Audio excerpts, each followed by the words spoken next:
Pitpita na ba na bayag? Sige palagto, baka di kayo na-inform na ngayon ay halimaw na yung batang uhugi na dati nyong in-ignore. Bilang patunay na di kayo bagay ihangay sa dati nyong in-small. Ngayon sa lakas ko pag bumundol, yan ay hanggang Japan pag nagpalindol. Kamusta lahat ng mapagmaliit? Ngayon yung subukan manlait ulit. Ganyan lang talaga yung mga inggit, galit na galit sila sa malulupit. Kaya pasensya pag may nahagip, sarap ba sa piling ano masakit? Ganyan talaga paglabag sa loob mong humanga at pagtakot kong bumili.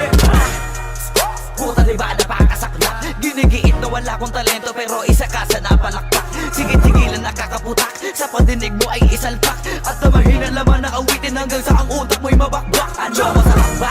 Nakakatawa lang lahat mga talangka. Pare-pareho ng kinahiligan pero ba't naghihilahan pababa? Dahil ba di matanggap na kinayo ko na lahat ng hindi nyo magawa? Parang hinamak nyo lang mga karagatan na ang gamit lang ay bangka. Hibang ka na yata. Hibang ka na yata.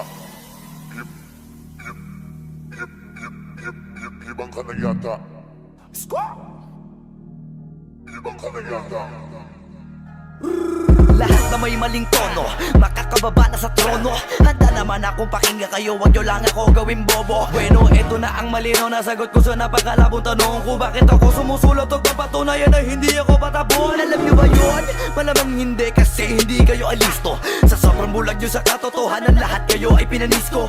Hindi na uso dito palawakan ng koneksyon, kundi ka isasabi sa malabong makakuha ng atensyon. Hindi ako nakipag-unahan pero bakit ako nasa harapan? Samantalang yun nakipagtulakan sa likuran, sila pa ang napag-iwanan. Ako ba ang dapat na alisin? O baka di pa di napansin? Kung totoosin ay mas malaging mo o galing palagi nagmamagaling. Lokohin nyo, lelang nyo, wala na kayong mauulol pa.